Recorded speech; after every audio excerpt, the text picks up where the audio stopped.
जो क्वेश्चन का प्रेजेंटेशन होता है वो बहुत मैटर करता है। जब आप क्वेश्चन सॉल्व कर रहे होते हैं एग्ज़ाम में, तो क्वेश्चन जब आप सॉल्व कर रहे होते हैं तो उसमें जैसे कि हेडिंग्स लिखनी होती है। फॉर एग्जांपल जैसे इसमें लिखा है computation of effective quantity of each chemical available. ठीक है, जैसे आपको जो निकालना है उसका हेडिंग बहुत ज़्यादा ज़रूरी है कि आप एग्ज़ाम में हेडिंग प्रॉपरली लिख कर आ रहे हैं, कोट करके आ रहे हैं।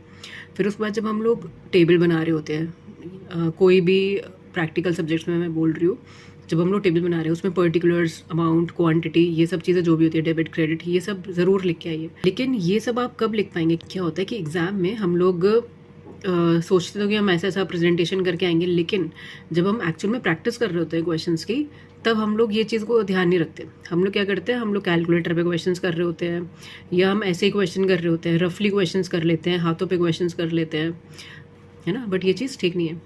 तो आपको क्या करना है कि जब आप क्वेश्चन प्रैक्टिस कर रहे हैं first time, second time, third time, तो सबसे पहले क्या करना है, जैसे आपको प्रेजेंट करना है क्वेश्चन एग्जाम्स में, उसी तरह से आपको पहले अपने घर पे वैसे ही सेम तरह से आपको वो घर पे प्रेजेंट करना है। आप अपनी नोटबुक लीजिए, उसमें कोई भी क्वेश्चन सॉल्व कर रहे हो, उसमें ऊपर हेडिंग डालिए कि कंप्यूटेशन है, इस चीज़ का कंप्यूटेशन है, उसके प्रॉपर टेबल बनाइए, पर्टिकुलर अमाउंट, क्वांटिटी, ये सब लिखिए।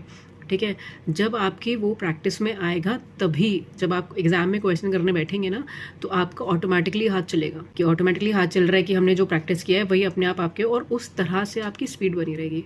ये तो क्या होता है, एग्जाम में क्वेश्चन छूट जाते हैं, हमारे पेपर छूट जाता है, लेकिन जब आप प्रैक्टिस करते रहेंगे कंटिन्यूसली, तो हमारी क्या है, वो स्पीड बनी रहेगी।